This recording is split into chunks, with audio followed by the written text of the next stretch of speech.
Welcome friends. இப்போ நம்ம ஸ்க்ரீனில் பார்த்துக்கணும் சூப்பரான ஒரு கப்புள்ஸ்க்கு ஒரு லவ் பேனர் எடிட்டிங் எப்படி மேக் பண்ண பற்றி பார்ப்போம். ரொம்ப சிம்பிளாக தான் இருக்கும். வீடியோ வந்து ஸ்கிப் பண்ணாமல் பாருங்கள். சேனலுக்கு ஃபஸ்ட் டைம் வரீங்கன்னா சப்ஸ்கிரைப் பண்ணிவிட்டு வீடியோக்கு எல்லோரும் ஒரு லைக் பண்ணிவிட்டு பாருங்கள். இப்போ வீடியோக்குள்ளே போகலாம். கைன்மாஸ்டர் அப்ளிகேஷன் ஓப்பன் பண்ணிவிட்டு கிரியேட் நியூ ஆப்ஷனை செலக்ட் பண்ணுங்கள். 16:9 ரேஷியோ செலக்ட் பண்ணி கிரியேட் ஆப்ஷனை கிளிக் பண்ணுங்கள். மேலே இமேஜ் அசட்டுன்னு இருக்கும், அதை செலக்ட் பண்ணிவிட்டு ஒயிட் கலர் பேக்ரவுண்டை செலக்ட் பண்ணுங்கள். அதோடைய டியூரேஷன் நீங்கள் வீடியோவாக மேக் பண்ணுறீங்கன்னா ஒரு எத்தனை செகண்ட் உங்களுக்கு தேவையோ அத்தனை செகண்ட் ட்ராக் பண்ணிவிட்டு வீடியோட ஃபஸ்ட்டுக்கு வந்துட்டு லேயர் ஐகானை கிளிக் பண்ணி மீடியா ஆப்ஷன் செலக்ட் பண்ணுங்கள். இந்த வீடியோக்கான எல்லா மெட்டீரியலும் நம்ம டெலிகிராம் குரூப்பில் கொடுத்துருக்கேன். இப்போ ஸ்க்ரீனில் ஷோ ஆகிற மாதிரி டெலிகிராம் குரூப்பில் சர்ச் பண்ணிங்கன்னா மெட்டீரியல் வரும், நீங்கள் யூஸ் பண்ணிக்கோங்க. ஸோ ஃபஸ்ட்டு வந்துட்டு உங்களுக்கு ஒரு பிளாக் இமேஜ் இந்த மாதிரி கொடுத்துருப்பேன். ஸோ இதை உங்களுக்கு தேவையான அளவுக்கு ஜூம் பண்ணி இந்த மாதிரி செட் பண்ணிக்கோங்க.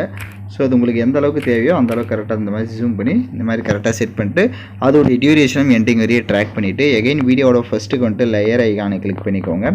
ஸோ இன்னொரு உங்களுக்கு பிளாக் இமேஜும் வந்து கொடுத்துருப்பேன். ஸோ அந்த இமேஜும் இந்த மாதிரி செலக்ட் பண்ணிட்டு இதையும் லைட்டாக ஜூம் பண்ணிட்டு இந்த இடத்துல இந்த மாதிரி சைடாக வந்து செட் பண்ணிக்கோங்க. அதோடைய டியூரேஷனும் எண்டிங் வரையே ட்ராக் பண்ணுங்கள். எகைன் வீடியோட ஃபஸ்ட்டுக்கு வந்துட்டு லேயர் ஐகானை கிளிக் பண்ணுங்கள். இப்போ ஃபோட்டோஸ் 1 by 1 ஆட் பண்ணிக்கலாம். ஸோ நீங்கள் கப்புள்ஸாக இருக்கீங்க அப்படின்னா அதுக்கு ரிலேட்டடாக இருக்க ஃபோட்டோவை செலக்ட் பண்ணிக்கோங்க. இப்போ ஃபோட்டோ செலக்ட் பண்ணிட்டு ரைட் சைடு கிராப்பிங் ஆப்ஷனில் போய்ட்டு ஃபஸ்ட்டு வந்து உங்களுக்கு தேவையான அளவுக்கு கிராப் பண்ணிக்கோங்க. இப்போ அந்த ஃபோட்டோவை நான் ஜூம் பண்ணி இந்த சைடில் ஃபஸ்ட்டு இந்த ஃப்ரேமில் செட் பண்ணிக்கிறேன். செட் பண்ணிட்டு ரைட் சைடு ஸ்க்ரோல் பண்ணிங்கன்னா பிளண்ட் ஆப்ஷன் வரும், அதில் ஸ்க்ரீன் ஆப்ஷனை கொடுத்துட்டிங்க அப்படின்னா கரெக்டாக உங்களுக்கு செட் ஆகிடும். இப்போ நீங்கள் உங்களோட இமேஜ் செலக்ட் பண்ணிவிட்டு கரெக்டாக எந்த அளவுக்கு ஸ்க்ரீனுக்குள்ளே கவர் ஆகுதா அப்படின்றத செக் பண்ணிக்கோங்க. ஸோ அதுக்கேற்ற மாதிரி செட் பண்ணிட்டு ரைட் சைடு அட்ஜஸ்ட்மெண்ட்டில் போய்ட்டு ஸ்டேச்சுரேஷன், கான்ட்ராஸ்ட்டு, பிரைட்னஸ் இதெல்லாம் எந்த அளவுக்கு வேணுமோ அதெல்லாம் கரெக்டாக செட் பண்ணிக்கோங்க. அந்த ஃபோட்டோவோட டைம் டியூரேஷனும் எண்டிங் வரையே ட்ராக் பண்ணிவிட்டு வீடியோட ஃபஸ்ட்டுக்கு வந்துட்டு லேயர் ஐகானை கிளிக் பண்ணுங்கள். ஸோ நெக்ஸ்ட் ஒன் ஃபோட்டோவை ஆட் பண்ணிக்கலாம். அதே மாதிரி ஒன் ஃபோட்டோவை செலக்ட் பண்ணிக்கிறேன். இதை இந்த ஃப்ரேம் கிட்ட இதே மாதிரி செட் பண்ணிவிட்டு ரைட் சைடு ஸ்க்ரோல் பண்ணுங்கள். பிளண்ட் ஆப்ஷனில் ஸ்க்ரீன் ஆப்ஷனை கொடுத்துட்டிங்கன்னா உங்களுக்கு கரெக்டாக செட் ஆகிடும். இப்போ நீங்கள் கரெக்டாக உங்களோட ஃபோட்டோ பேக்கில் வந்துட்டு ஃபோட்டோ கரெக்டாக இருக்கான்னு பார்த்துட்டு கிராப்பிங் ஆப்ஷனுக்கு போங்க. கிராப் ஆப்ஷன் போய்ட்டு கரெக்டாக அந்த ஃப்ரேம் அளவுக்கு மட்டும் இந்த மாதிரி கிராப் பண்ணிவிட்டு பேக்கில் வந்துடுங்க. இப்போ அந்த இமேஜோட டைம் டியூரேஷனும் எண்டிங் வரையே ட்ராக் பண்ணிவிட்டு லேயர் ஐகானை கிளிக் பண்ணுங்கள். ஃப்ளவர் பிஎன்ஜி இமேஜ் வந்து கொடுத்துருப்பேன். ஸோ அதை செலக்ட் பண்ணிக்கோங்க.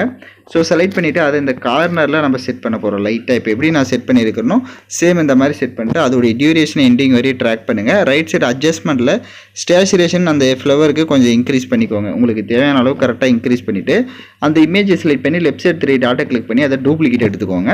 ஸோ டூப்ளிகேட் எடுத்த இமேஜை அப்படியே ரொட்டேட் பண்ணுங்கள். ஸோ மேலே கார்னர்லேயும் செட் பண்ணுறதுனால இந்த மாதிரி ரொட்டேட் பண்ணிக்கோங்க. ரொட்டேட் பண்ணிவிட்டு மேலே பார்த்தீங்கன்னா கார்னரில் கொஞ்சம் ஸ்பேஸ் இருக்கும். ஸோ அந்த இடத்துலையும் இதை வந்து செட் பண்ணிக்கோங்க. ஸோ வேணும் அப்படின்னா அந்த இமேஜோட சைஸை கம்மி பண்ணிக்கோங்க. ஸோ கம்மி பண்ணி கூட இந்த மாதிரி செட் பண்ணிக்கலாம். கீழே இருக்க இமேஜுமே சேம் அதே மாதிரி தான். அதோட சைஸை வந்துட்டு தேவை அப்படின்னா கொஞ்சம் கம்மி பண்ணிவிட்டு ரெண்டும் ஒரே மாதிரி இருக்கிற மாதிரி செட் பண்ணிக்கோங்க. இப்போ பார்த்தீங்கன்னா உங்களுக்கு கரெக்டாக வந்து செட் ஆகிடும். எகைன் வீடியோட ஃபஸ்ட்டுக்கு வந்துடுங்க. டெக்ஸ்ட் ஆப்ஷனை செலக்ட் பண்ணுங்கள். ஸோ இதில் ஏதாவது ஒரு லவுட் சென்டென்ஸாக வந்துட்டு நீங்கள் டெக்ஸ்ட் பண்ணிக்கோங்க.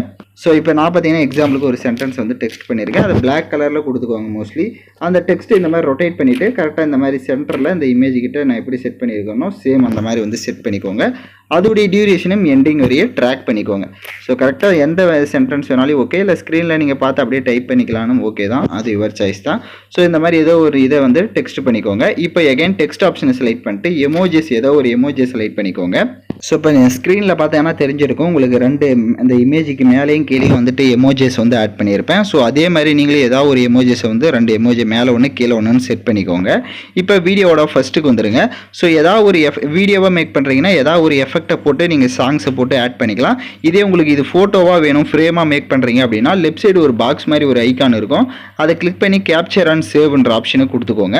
மறுபடியும் இன்னொரு வாட்டி வந்துட்டு கேப்சர் அண்ட் சேவ் லைட்டாக மூவ் பண்ணி மறுபடியும் கேப்சர் அண்ட் சேவ்ன்ற ஆப்ஷனை வந்து கொடுத்துட்டிங்கன்னா மறுபடியும் உங்களுக்கு வந்து அது ஃபோட்டோவாக சேவ் ஆகிடும். ஸோ ஃபோட்டோ எடிட் பண்ணுறவங்க ஃபோட்டோவாக மேக் பண்ணிக்கலாம்.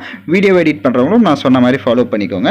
ஸோ நான் சொன்ன ஸ்டெப்பை கரெக்டாக ஃபாலோ பண்ணியிருந்தீங்கன்னா நீங்களும் இந்த மாதிரி சூப்பரான ஒரு பேனரை வந்துட்டு சிம்பிளாக மேக் பண்ணிடலாம். ஸோ யாரெல்லாம் கரெக்டாக எடிட் பண்ணீங்களோ அவங்களாம் மறக்காமல் கமெண்ட் பண்ணுங்கள். ஸோ யாருக்காவது எடிட் பண்ண தெரியல என்னை காண்டாக்ட் பண்ணணும் அப்படின்னா நம்மளுடைய சேனலில் ஜாயின் பட்டன் இருக்கும். ஸோ அதில் வந்துட்டு மெம்பர்ஷிப்பில் ஜாயின் பண்ணிட்டீங்க அப்படின்னா நம்மளை டைரெக்டாக வந்து நீங்கள் காண்டாக்ட் பண்ணி எடிட் பண்ணிக்கலாம். ஸோ தேங்க்யூ ஃபார் வாட்சிங் திஸ் வீடியோ.